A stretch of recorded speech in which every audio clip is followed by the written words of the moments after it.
स्वागत है आपका खबर उत्तराखंड में और मैं हूं आपके साथ अविन्या राउत। रुक करते हैं खबरों का, लेकिन उससे पहले एक नजर आज की सुर्खियों पर डालते हैं। बजट सत्र से पहले धामी सरकार ने की कैबिनेट बैठक। सड़क हादसे समेत कई प्रस्तावों पर हुई चर्चा। सुबोध उनियाल सहित तमाम मंत्री मौजूद रहे।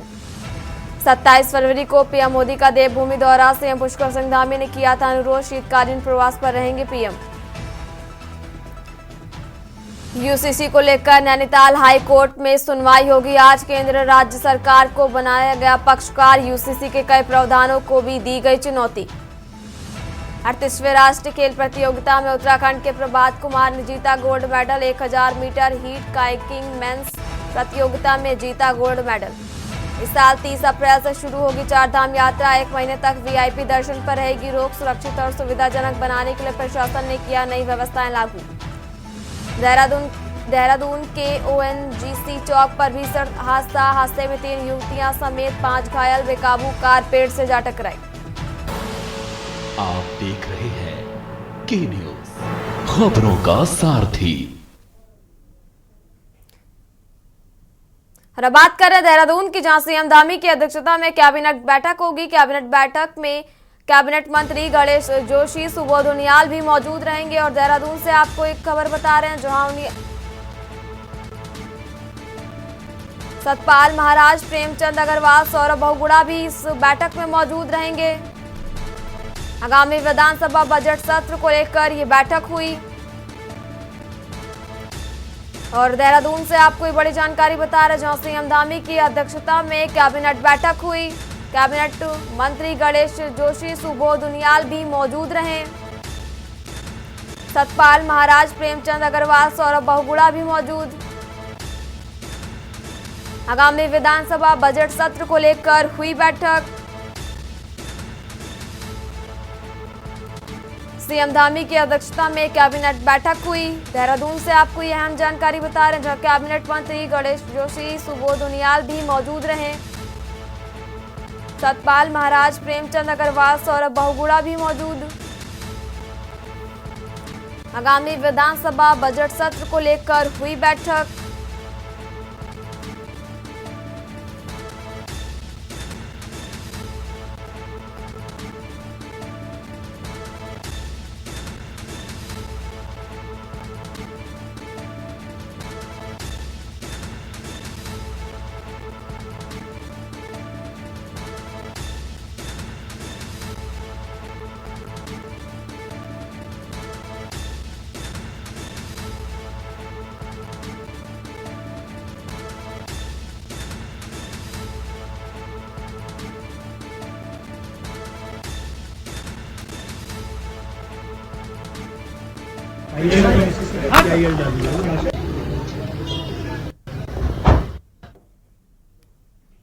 और अब बात करें उत्तरकाशी की, जहां नगर पालिका परिषद बड़कोट की पहली बैठक नगर पालिका अध्यक्ष विनोद डोभाल ने ली बैठक। और उत्तरकाशी से आपको एक बड़ी जानकारी बता रहे हैं, जहां नगर पालिका अध्यक्ष विनोद डोभाल ने बैठक ली।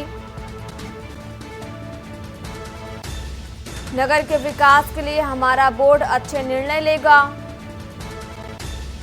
मास्टर प्लान के साथ विकास कार्य कराने की भी बात कही गई। नगर पालिका अध्यक्ष विनोद डोभाल ने ली बैठक। नगर के विकास के लिए हमारा बोर्ड अच्छे निर्णय लेगा। मास्टर प्लान के साथ विकास कार्य कराने की भी बात कही गई। विकास के कार्य जल्द से जल्द धरातल में उतारा जाएगा। उत्तरकाशी से आपको बड़ी जानकारी बता रहे हैं, जो नगर पालिका परिषद बड़कोट की पहली बैठक नगर पालिका अध्यक्ष विनोद डोभाल ने की बैठक।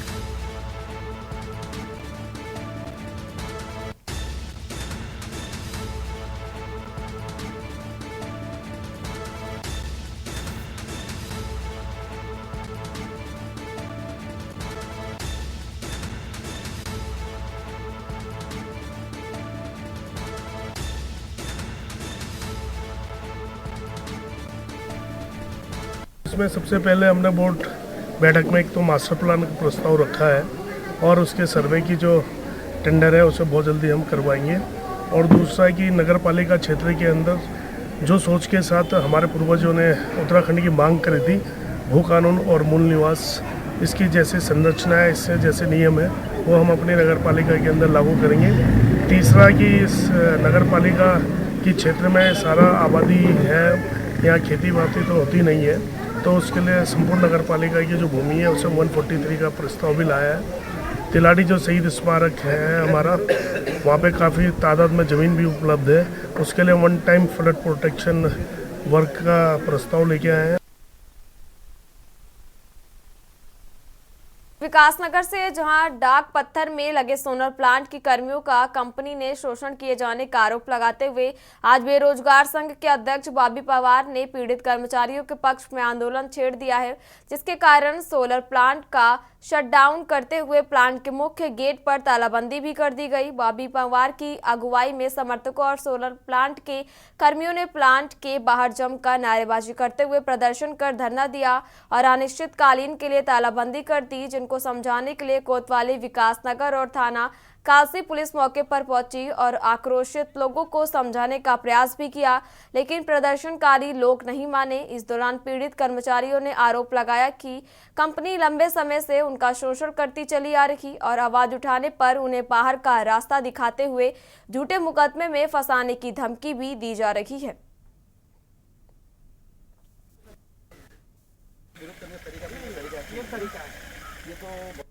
देखिए, यहाँ जहाँ हम बैठे हैं, यहाँ पर पीछे ये सोलर प्लांट जो लगा हुआ है, ये हैदराबाद से कंपनी जो यहाँ पर आई है, ये 25 वर्षों के लीज पर यहाँ पर उत्तराखंड सरकार ने और यहाँ यूजीवीएनएल वगैरह ने इन्हें दिया है। तो इनके साथ ये भी शर्तें थी कि भाई स्थानीय युवाओं को रोजगार दिया जाएगा। इन्होंने रोजगार भी चलो दिया है, परंतु जिन युवाओं ने, जिन श्रमिकों ने इस कंपनी को यहाँ पर खड़ा किया है, जिस कंपनी को यहाँ पर आज बड़े स्तर पर मैं कहूँगा पहुँचाया है, आज उनके साथ जो शोषण हो रहा है वो बेहद दुर्भाग्यपूर्ण है। सर, हमारी ये समस्या है, 20 दिसंबर को मेरे को यहाँ से निकाल दिया जाता है बिना किसी रीज़न के। चौकी पे एप्लीकेशन जाती है, मारने की धमकी दी है। तो हम मैनेजर सर को ये बोला गया है, चौकी इंचार्ज के सामने बोला गया, अगर मेरी गलती है मैं खुद ही निकल रहा हूँ, परंतु बेवजह निकालने के लिए, क्योंकि मेरे पे कुछ एविडेंस है सर के कि आगे से इतनी सैलरी आ रही है, हमें इतनी सैलरी दी गई है, यहाँ पर कर्मचारी कम है, आगे ज़्यादा दिखाए गए हैं। इन सब चीज़ों से मैनेजर सर डरे हुए थे और उन्होंने मेरे को ही बाहर निकाल दिया है। रुक करते हैं अगली खबर का। उत्तराखंड की बागेश्वर विधानसभा में लंबे समय से दलित जाति का विधायक होने के बाद भी अभी तक दलित बहुमूल्य गांवों की दशा और दिशा नहीं सुधर पाई। बागेश्वर विधानसभा में अनुसूचित जाति के लोग भाजपा और कांग्रेस दोनों के एजेंडे में कहीं भी फिट नहीं बैठते हैं, ऐसा ग्रामीणों का आरोप है। दोनों की राष्ट्रीय दल दलितों को केवल वोट बैंक तक ही सीमित रखते हैं। विकास की मुख्य धारा से कहीं दूर हाशिए में पड़े दलित बहुमूल्य गांव अगरकोट के ग्रामीणों की जीवन में घटित अनसुनी कहानियां विकास को खोज रही हैं। अगरकोट गांव के हालात काफी दयनीय हैं। गांव तक पहुंचने का पैदल रास्ता भी नहीं है। ग्रामीण पशु चारा व्यवस्था से दिन काट रहे। गांव की जमीनें भू कटान से उजड़ चुकी हैं। केवल चुनाव के समय गांव में आकर क्षेत्र के नेता लंबे लंबे भाषण देकर जाते हैं।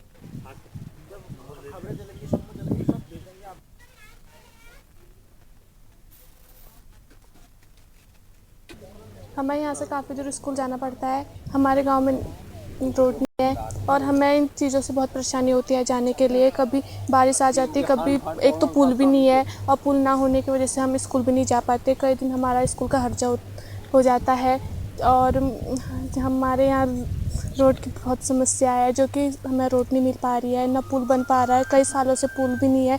रोड का तो यहाँ आना ही मुश्किल है। हमने कुछ नहीं देखा, जैसा है वो सही है। यहाँ हमारे गांव में मैत भी है, यहाँ ससुराल भी है, जैसा है वो सही हम। मकान टूटे में तो आप देख सके, आप चेक कर सकते हैं। 50 मिनट को लगा मकान के अंदर, कौन मेरा में बुढ़ा होगा, आँख ये काम सुधरेगा नहीं सुधरेगा। कोई विकास नहीं हुआ है, कुछ नहीं हुआ, जैसा था वैसे के वैसे रह गए। कोई नहीं, ना यहाँ गाड़ी की रोड है, ना यहाँ हॉस्पिटल है, ना यहाँ कोई सविता है। परेशान है सर जी। इस गांव में तो रोड नहीं है। 2004 में इस रोड का जियो पास हो चुका है, जिस पे कि अभी तक नहीं हुआ। अभी तक यहाँ इस गांव में रोड नहीं बनी। यहाँ से पार इनने 2-3 किलोमीटर रोड पूर्ण रूप से छोड़ दी है, जो कि अनुसूचित जाति के 2 गांव आते हैं। इसमें अगरकोट और बजवाड़ दोनों को छोड़ दिया और पूरी जगह रोड कंप्लीट कर दी है PWD ने। अब भूखे मरने का तो साहब चांस इसी है, क्योंकि यहाँ पे ना रोड है, ना तो यहाँ पे कोई ऐसे ही संसाधन है जिससे कि आदमी अपना जीवन वो करे।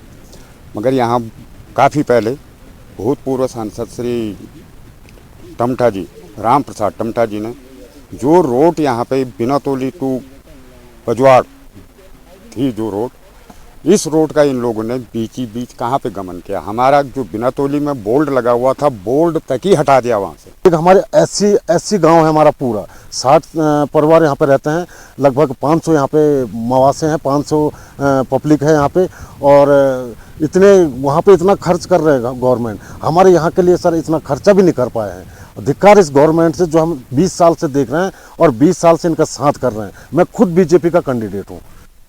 जी सर, यहाँ पे तो बड़े बड़े अधिकारी आए हैं, हम जैसे के तैसे रह गए। अगरकोट गांव ग्राम सभा मचकोट के अंदर में अगरकोट तोक अगरकोट है, जिससे कि अगरकोट टू बिनातोली गाड़ी की लाइन थी, जिससे कि मचकोट से बिनातोली हो गया।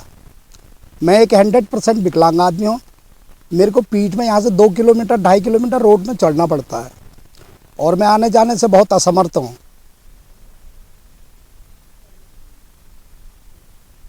बढ़ते हैं अगली खबर की ओर। हल्द्वानी पहुंचे physical education foundation of India के राष्ट्रीय सचिव डॉक्टर पीयूष जैन का राष्ट्रीय खेल प्रोत्साहन पुरस्कार 2024 से सम्मानित होने के बाद हल्द्वानी पहुंचने पर जोरदार स्वागत किया गया। इस दौरान मीडिया से बात करते हुए उन्होंने कहा कि भारत 2036 में ओलंपिक की मेजबानी करेगा, इसके लिए पूरे देश को अभी से तैयार रहना होगा। उन्होंने कहा कि शारीरिक शिक्षा की शिक्षक और खेल प्रशिक्षण एवं ऐतिहासिक योजना की सफलता में महत्वपूर्ण भूमिका निभाएंगे, इसलिए खेल और शारीरिक शिक्षा को राष्ट्रीय स्तर पर नई दिशा देने और संगठित प्रयास करने की बेहद आवश्यकता है, जिससे कि भारत एक मजबूत खेल राष्ट्र के रूप में दुनिया में अपनी जगह बना सके। जब से प्रधानमंत्री नरेंद्र मोदी जी की सरकार आई है इस देश में 2010 से, उसके प्रति एक बड़ा माहौल बदला। और जैसे हम देख रहे हैं उत्तराखंड में नेशनल गेम्स हो रहे हैं और हल्द्वानी देहरादून के एक बड़े गौरव की बात है। और मैंने आज भी वहाँ पे कहा था कि देवभूमि अब खेल भूमि बनने जा रही है। उत्तराखंड के द्वारा सफल आयोजन किया गया 38वें नेशनल खेलों का पूरे मनोयोग से, जब 28 जनवरी को माननीय प्रधानमंत्री नरेंद्र मोदी जी ने इन खेलों का उद्घाटन किया था। तो और अब एक खेल समापन की ओर बढ़ रहे हैं और 14 तारीख को यहाँ पर माननीय गृह मंत्री जी समापन करने जा रहे हैं। तो इन खेलों से उत्तराखंड के अंदर एक बड़ा बदलाव आएगा। बदलाव किस सेंस में आएगा? एक तो हमने इंफ्रास्ट्रक्चर बहुत डेवलप हो गया इस खेलों के बहाने, चाहे नैनीताल हो, चाहे हल्द्वानी हो, चाहे देहरादून हो, रुद्रपुर हो, पिथौरागढ़ हो, इन खेलों का जो सबसे बड़ी चीज़ रही, इन खेलों का अलग अलग जगह आयोजन हुआ। इस बहाने क्या हुआ, आपके इंफ्रास्ट्रक्चर डेवलपमेंट हो गया और इंफ्रास्ट्रक्चर के साथ साथ इक्विपमेंट आ गए। अब जब खेल खत्म हो जाएंगे तो इन नेशनल गेम्स के खत्म होते ही इन इंफ्रास्ट्रक्चर और इन इक्विपमेंट्स का सही उपयोग हो तो आगे आने वाले समय में उत्तराखंड से बहुत सारे अंतर्राष्ट्रीय स्तर के खिलाड़ी निकलेंगे। आज राष्ट्रीय सड़क सुरक्षा माह के अंतर्गत परिवहन विभाग चमोली द्वारा जन जागरूकता कार्यक्रम में गौचर से कर्णप्रयाग तक बाइक रैली का आयोजन किया गया। इस रैली को कर्णप्रयाग विधायक अनिल नौटियाल ने हरी झंडी दिखाकर रवाना किया। इस रैली का उद्देश्य लोगों को सड़क दुर्घटना से बचाव कैसे हो, ट्रैफिक नियमों की जानकारी आमजन तक पहुंचाने की है।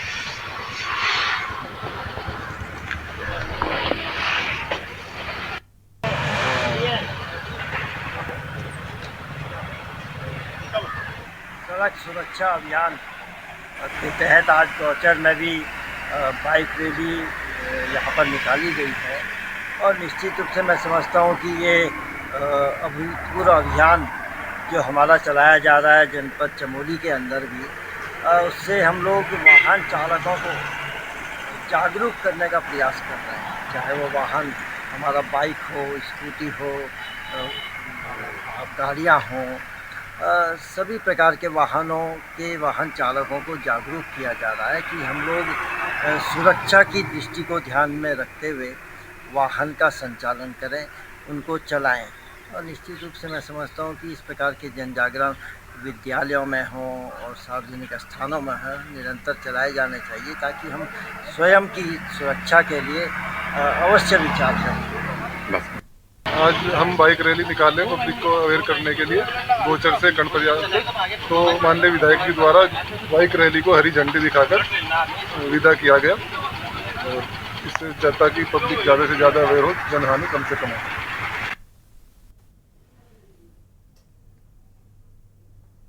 माघ माह में पड़ने वाली पूर्णिमा को माघ पूर्णिमा कहा जाता है और माघ का नाम माघ नक्षत्र के नाम पर पड़ा है, जिसका अर्थ होता है महान। ये अवसर विशेष फलदायी, मोक्ष प्रदान करने वाला और समस्त मनोकामनाओं को पूर्ण करने वाला है। माघ पूर्णिमा पर मां गंगा में स्नान करने से पुण्य की प्राप्ति होती है और सभी मनोकामना पूर्ण होती हैं। गंगा स्नान करने के लिए दूर दूर से श्रद्धालु हरिद्वार पहुंचे हैं और हर की पैड़ी समेत अन्य गंगा तटों पर गंगा स्नान कर रहे हैं।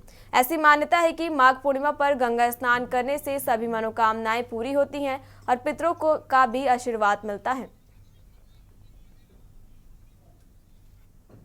गंगा पूर्णिमा है तो हमने तो यही कुंभ मान के गंगा जी में जो स्नान किया है और बहुत अच्छा लगा।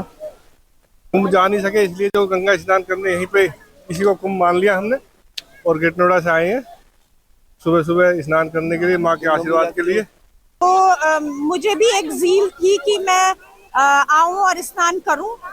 पुराणों में तो है ही कि हमें इसका फल मिलता है। यहाँ पर अमृत वर्षा हुई है।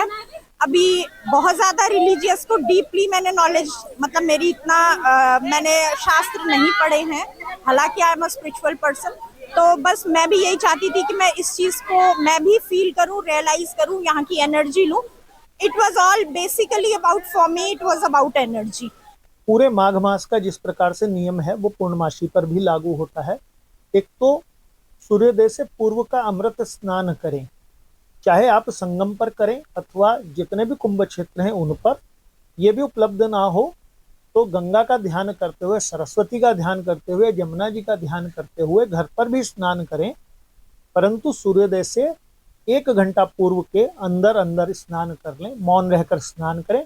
उस दिन उपवास रखें और उपवास की समाप्ति पूर्णता हेतु संध्या के समय कथा कर इसकी, और गरीबों को, गरीब ब्राह्मण को, गाय आदि को भोजन कराएं, उनके निमित्त दान पुण्य करें। विशेष चीजों का दान आज करने से मन इच्छा, मन वांछित वस्तुएं प्राप्त होने लगती हैं।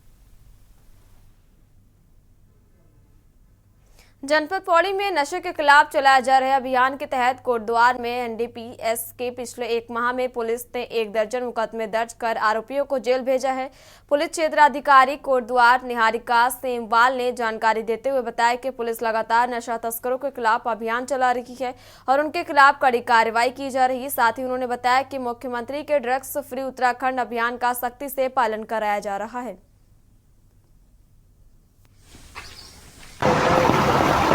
और हर दिन नए कपड़ों में नज़र आता है पुल की तार, देख सकते। हमारे माननीय मुख्यमंत्री जी का ड्रग्स फ्री देवभूमि अभियान 2025 चल रहा है, तो इसी को सफल बनाने के लिए हमारे जो एसएसपी पौड़ी सर हैं उनके निर्देशन में लगातार कोटद्वार पुलिस द्वारा कार्य किया जा रहा है। और अभी तक विदिन 1 मंथ हम लोगों के द्वारा 14 कार्रवाइयाँ की गई हैं, 14 मुकदमे एनडीपीएस में हम लोगों ने कर दिए हैं और उसमें मुलजिमों को हमने जेल भेजा है। और हमारे द्वारा रेगुलरली ही ये जो नशे के विरुद्ध जितने भी हमारे जागरूकता अभियान हैं और स्कूल्स और जहाँ पे हमारे कॉमन प्लेसेस है वहाँ पे हम लोगों को जागरूकता के लिए पुलिस द्वारा इसमें किया जा रहा है और हम लोग आगे भी इसमें रेगुलरली कार्रवाई करते जाएंगे। उत्तराखंड की खबरों में फिलहाल इतना ही। आप देखते रहिए के न्यूज़ इंडिया। नमस्कार।